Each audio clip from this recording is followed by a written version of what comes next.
Hello बच्चों and welcome to study with unique. मैं Subodh sir स्वागत करता हूँ आपका आप ही के प्यारे चैनल स्टडी विद यूनिक पर। बच्चों इस लेक्चर में हम प्रिंसिपल सॉल्यूशन का जो क्वेश्चन होता है ट्रिग्नोमेट्री में वो लेने जा रहे हैं। ठीक है, टू फाइंड प्रिंसिपल सॉल्यूशन। अब principal solution of cot x is equal to -√3, इसका हम प्रिंसिपल सॉल्यूशन ढूंढने वाले हैं। ठीक है, ये क्वेश्चन 2019 और साथ ही में 2013 में रिपीट हो चुका है। ठीक है, मार्च 2019 और 2013 दोनों क्वेश्चन सेम ही है। ठीक है, यहाँ सिर्फ ऑप्शन आपको सिंगल दिया गया है। ठीक है, और यहाँ आपको ऑप्शन दो दिए गए हैं जिसमें आपको दो सॉल्यूशन ढूंढने हैं। ठीक है, तो प्रिंसिपल सॉल्यूशन आप जानते होंगे। ठीक है, क्या होता है जो प्रिंसिपल सॉल्यूशन होता है, ठीक है, उसका जो भी थीटा होगा, ठीक है, that is always greater than or equal to 0 and less than or equal to 2 pi. ठीक है, या आप ये बोलो सिर्फ लेस देन 2 पाई। ठीक है, ऐसा भी चलेगा। क्लियर? तो ये होता है प्रिंसिपल सॉल्यूशन। ठीक है, चलिए तो अब शुरू करें सॉल्व करना। चलिए शुरू करते सर। अब देखो यहाँ सबसे पहले जैसे आपको ये दिखेगा cot x is equal to -√3, तो आप यहाँ एक बार नोटिस करना बेटा कि जो cot x है, ठीक है, उसको tan में कन्वर्ट करो। tan में कन्वर्ट करने से आसानी होगी।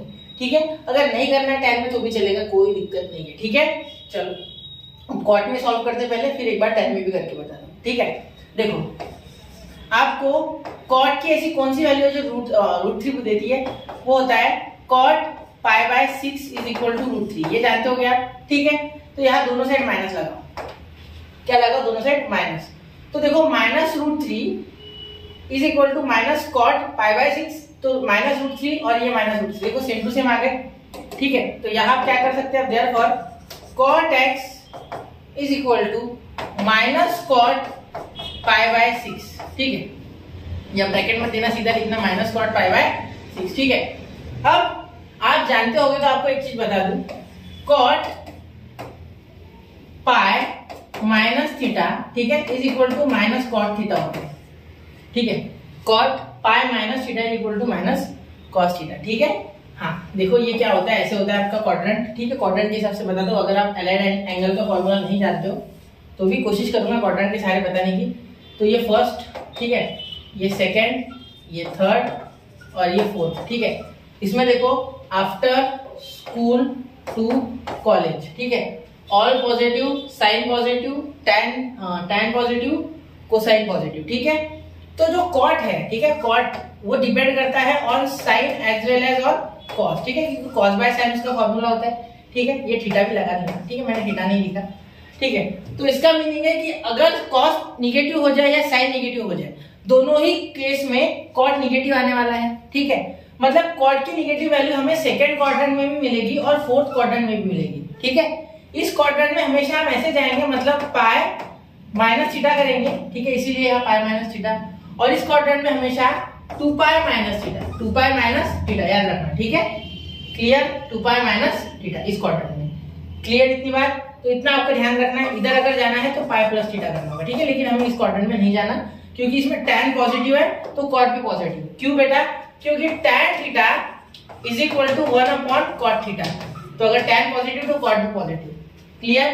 तो इसीलिए हमें यहाँ नहीं जाना, हमें सेकंड और फोर्थ क्वाड्रेंट का यहाँ काम है। ठीक है, चलिए तो अब मैं यहाँ लिख रहा हूँ आंसर, ध्यान देना, यहाँ ध्यान देना मेरी बात पे। ठीक है, तो ये समझ गया -cot थीटा π/6।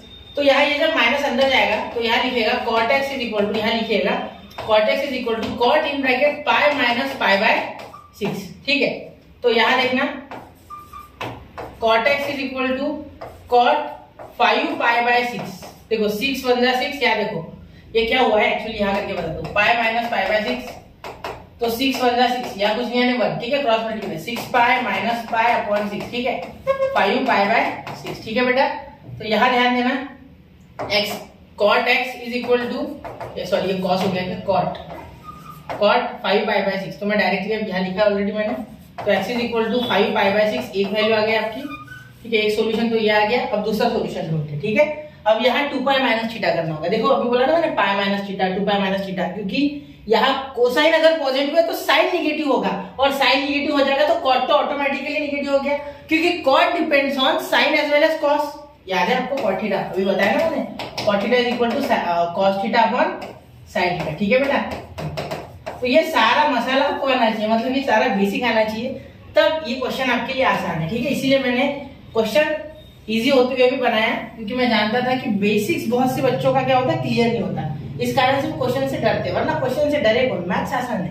ठीक है, लेकिन बेसिक्स पता होनी चाहिए। ठीक है, चलिए अब सेकंड सॉल्यूशन निकाल दो। ये पहला सॉल्यूशन, इसको नंबर 1 दे देते। ठीक है, दूसरा सॉल्यूशन अब cot x is equal to cot, ये माइनस, ये देखो ये माइनस अगर अंदर लेके जाना है ना तो पाई माइनस पाई बाय 6 और एक बार 2 पाई माइनस पाई बाय 6। ठीक है, तो यहाँ देखो, यहाँ ये मल्टीप्लाई करेगा तो 2 पाई माइनस पाई बाय 6 क्या होता है बेटा, यहाँ अपॉन 1, 6 2 जा 12 पाई माइनस पाई, 6 1 जा 6, यहाँ 1 into पाई पाई, तो ये हो गया 11 पाई, 12 माइनस पाई 11 पाई, तो cot 11 पाई बाय 6। ठीक है, और यहाँ हो गया cot x, क्या हो गया cot x, therefore x is equal to 11 pi by 6। तो आपके दो आंसर आ चुके हैं, ये पहला और ये दूसरा। Therefore the principal solutions are 5 pi by 6 and 11 pi by 6। तो कौन सा ऑप्शन है, 5 pi by 6 and 11 pi by 6। Option number C is the correct option. ठीक है बच्चा, ठीक है, ये क्वेश्चन करना है। उसके बाद आपको ये क्वेश्चन खुद से करके देखना है, ये भी 2013 में आया है। इसका आंसर तो हम डायरेक्ट बोल सकते हैं 5 पाई बाय 6 पॉजिटिव। ठीक है, 5 पाई बाय 6 पॉजिटिव वाला। ठीक है, क्योंकि ऐसे जाओगे यहाँ से, तो यहाँ से एक एंगल, यहाँ से 5 पाई बाय 6 कुछ ऐसा है। क्लियर, सॉरी क्या लिख दिया मैंने, 5 बाय -6 5 पाई बाय 6। ठीक है, तो ये आपका एंगल हो जाएगा थीटा है। क्लियर, यहाँ कॉट नेगेटिव आएगा। क्लियर, चलिए तो ये क्वेश्चन खुद से करके देखना, एक बार प्रैक्टिस कर लेना ये दो क्वेश्चंस। और इसमें मैंने आपको एक्चुअली ये बेसिक बताया अगर ये एक बार में नहीं समझा तो वापस से देखना। ठीक है, तो मिलते हैं अगले लेक्चर में। पढ़ते रहे बच्चों, आगे बढ़ते रहे, क्वेश्चन सॉल्व करते रहे। जय हिंद, जय भारत।